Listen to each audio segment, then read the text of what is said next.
Sono Danilo Marmolada, candidato del BARD, Movimento Belluno Autonoma Regione Dolomiti, alle elezioni regionali 2015 nella lista Veneto Civico. Il BARD ha sottoscritto a Roma un accordo con il governo per riottenere il diritto ad una provincia eletta dai cittadini, indispensabile per governare la montagna ed amministrare le future forme di autogoverno, con obiettivo autonomia.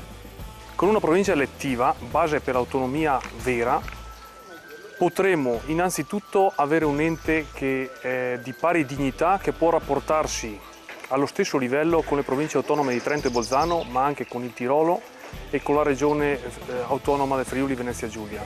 Potremo avere il trasferimento delle competenze e le risorse previste dall'articolo 15 dello Statuto Veneto. Potremo avere rappresentanza perché l'idea che abbiamo noi di provincia deve rappresentare tutte le aree, tutte le comunità, perché sappiamo che siamo comunità diverse in questa provincia. Il 31 maggio 2015 vota il candidato BARD Danilo Marmolada. Scrivi Marmolada a fianco del simbolo Veneto Civico. Autonomia a tutti i costi.